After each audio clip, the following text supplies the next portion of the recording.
Assalamualaikum warahmatullahi wabarakatuh. Welcome back to my YouTube channel Bunda Yulia.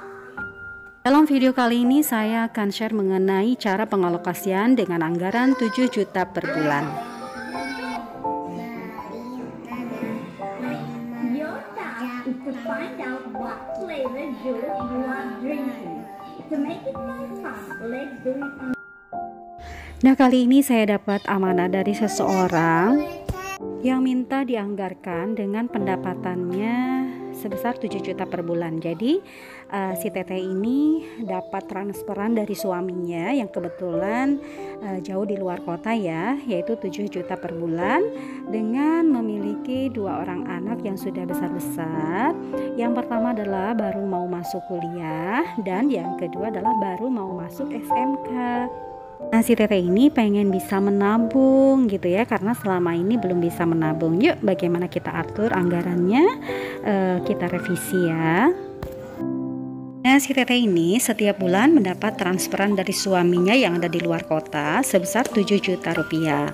Kemudian kewajiban-kewajibannya diantaranya teteh ini mempunyai cicilan dan plus wifi, mungkin disatuin ya. Saya nggak tahu ini cicilannya apa, tidak diperjelas. Yaitu 1 juta rupiah, listrik 100.000 rupiah. Jadi total kewajibannya 1.100.000 rupiah.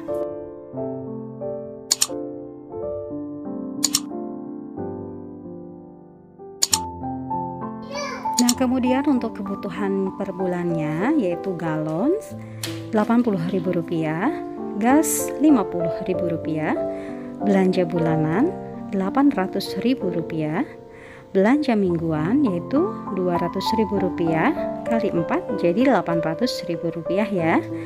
Nah, kemudian untuk beras mungkin di sini disatuin sama belanja bulanan kali ya. Di sini besar banget 800.000 rupiah ya untuk 3 orang, 2 pemuda dan 1 yaitu si tetehnya ya. Jadi total untuk kebutuhannya yaitu 2.900.000 rupiah.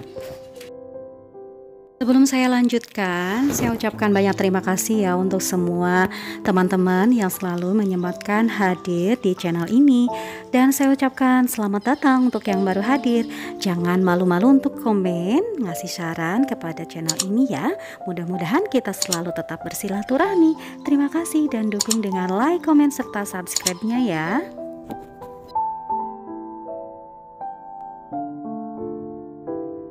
Baik bunda semuanya, kita lanjutkan bagaimana cara mengalokasikan dengan dana 7 juta rupiah per bulannya. Nah, kemudian untuk biaya pendidikan anak-anak, untuk anak pertama yang baru masuk kuliah, itu di sini si teteh itu merinci ada biaya kos, biaya uang saku, serta biaya peralatan mandi. Nah, ini mungkin estimasi tetehnya ya, nanti kalau misalkan sudah tidak pandemi lagi. Oke, nggak apa-apa, kita rinci aja dulu. Untuk biaya kosnya 700.000 rupiah, uang sakunya 1 juta rupiah, serta peralatan mandi 300.000 rupiah. Dengan total pengeluaran setiap bulan untuk anak yang pertama 2 juta rupiah. Nah, di sini saya melihat terlalu besar sebetulnya ya untuk uang saku sama peralatan mandi. Nah, nanti kita revisi bareng-bareng ya teteh dan bunda-bunda semua yang mungkin mempunyai rank pendapatan yang sama dengan anak yang sama ya, baru masuk kuliah sama yang SMA, baru masuk SMA.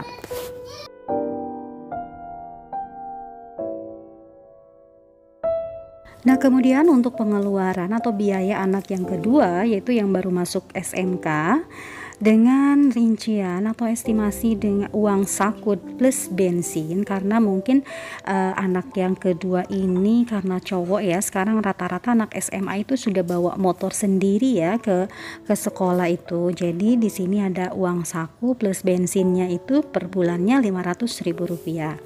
Kemudian SPP sekolahnya 200.000 rupiah. Nah, di sini uang saku plus bensin itu lebih besar ya dibanding dengan uang SPP-nya. Oke, nggak apa-apa, kita coba direvisi kembali ya. Untuk biaya pendidikan anak sebetulnya di sini yang membengkaknya ya, sehingga si teteh itu belum bisa menabung setiap bulannya.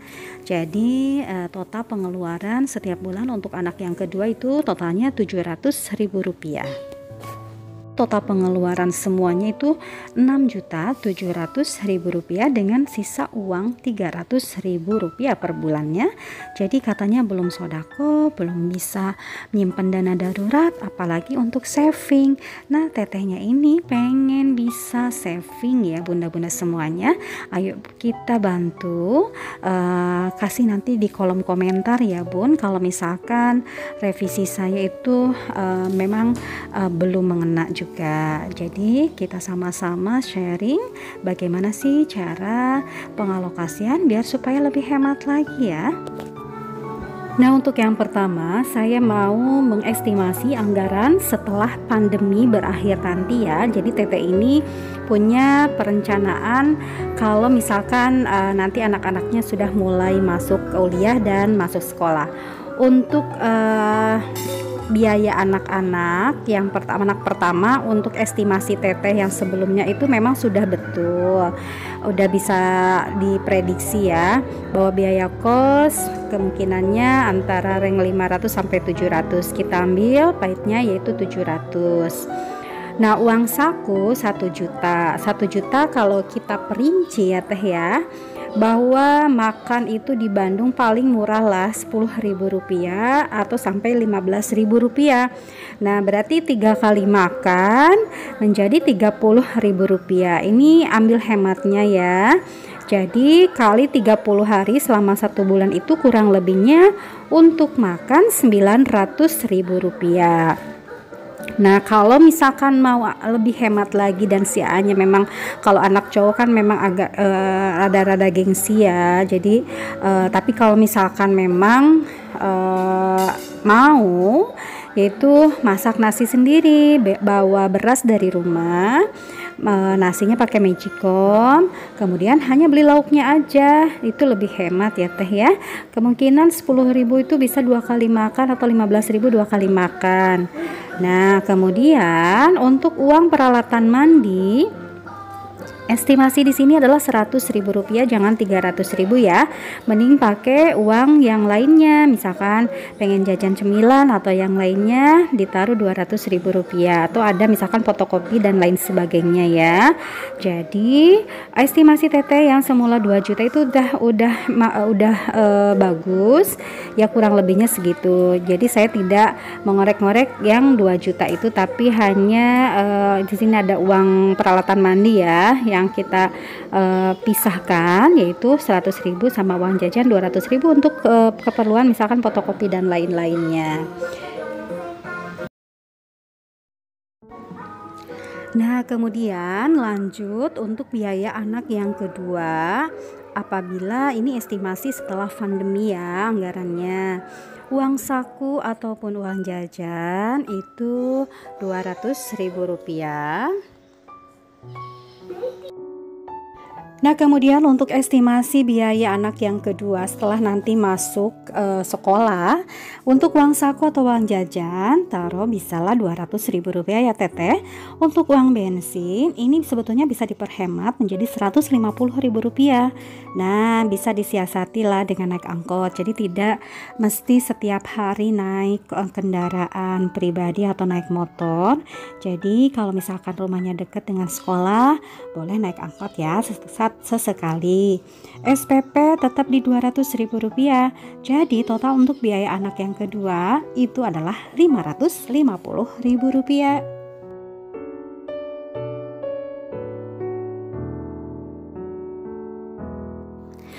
Ya, zaman tidak bisa dipungkiri ya Mom ya.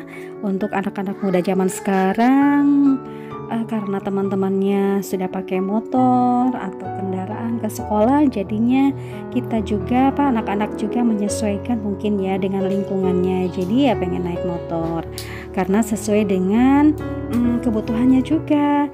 Tapi di sini perlu ditekankan juga ke anak-anak bahwa tidak selamanya orang tua itu bisa ngasih yang terbaik buat anak-anaknya, tapi harus berusaha dulu, perih dulu, semangat yang paling utama untuk meraih cita-cita dan melihat dengan kondisi keuangan orang tua. Tapi itu memang sangat sulit, sama kayak anak saya juga seperti itu. Perlu pengertian, pengarahan yang memang lebih ke anak atau pendekatan yang dekat lagi sama anak kita. Apalagi anaknya laki-laki yang memang ego untuk gengsinya itu lebih tinggi karena masa pubertas ya. Jadi ya bisa dimengerti lah untuk ibu-ibu yang mempunyai anak yang sudah besar, sudah masuk SMP, SMA, bahkan kuliah, memang egonya itu sangat tinggi untuk penampilan. Nah, jadi uang belanja bulanan karena nanti cuma 2 orang ya teh ya, teteh sama anak teteh yang SMK.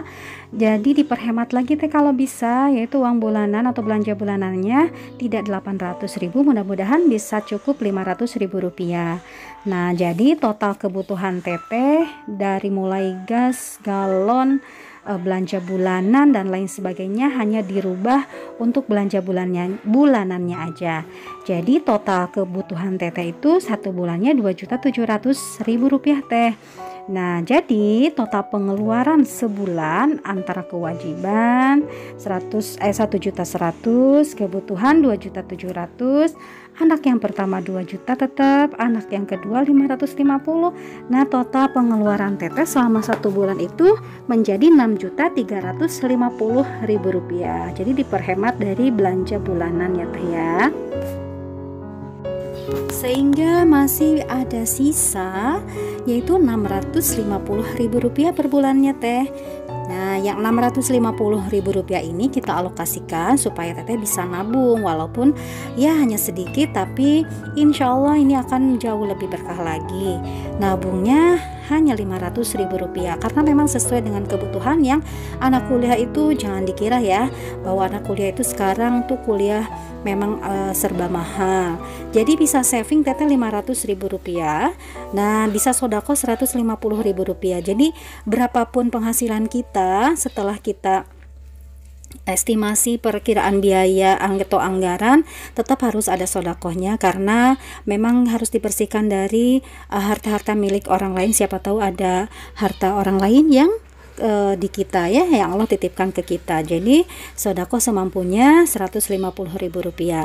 Jadi kalau misalkan di total untuk tabungannya dalam 1 tahun teteh bisa menabung 6 juta rupiah.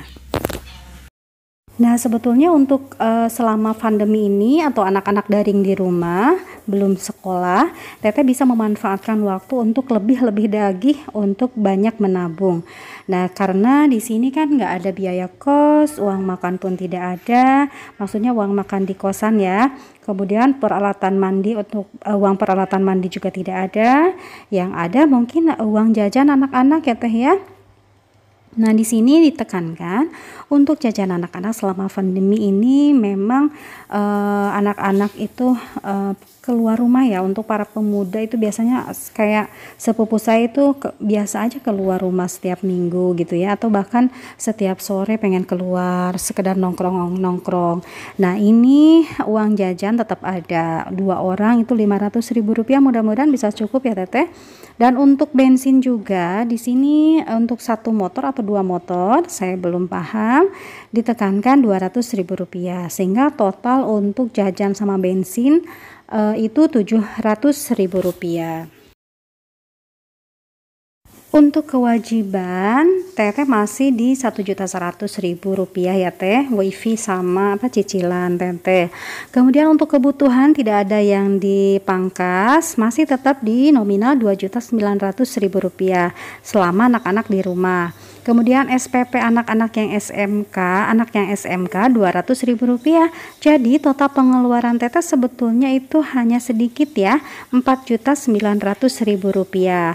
Nah, tapi di sini kan belum ada uang perawatan teteh sendiri, misalkan skincare atau dana darurat yang lain. Takut ada biaya yang di luar dugaan ya teh ya. Nah, di sini kita alokasikan nih teh sisa uangnya yaitu 2 juta rupiah. 2 juta rupiah itu cukup besar. Nanti kita alokasikan untuk menabung setengahnya 1 juta rupiah. Nah, tabungan ini Teh kalau bisa Teteh punya rekening di luar rekening yang khusus dari transferan suami. Jadi biar tidak diganggu gugat ya Teh ya. Nah, nabung 1 juta, ada dana darurat untuk yang lain di luar dari biaya yang tidak terduga yaitu 750, dan sedekah bisa 250 ribu rupiah. Nah, untuk estimasi anggaran selama pandemi dan sebelum pandemi mungkin dicukupkan sekian. Mudah-mudahan menjadi pencerahan buat Teteh dan Bunda semuanya. Terima kasih. Wassalamualaikum warahmatullahi wabarakatuh.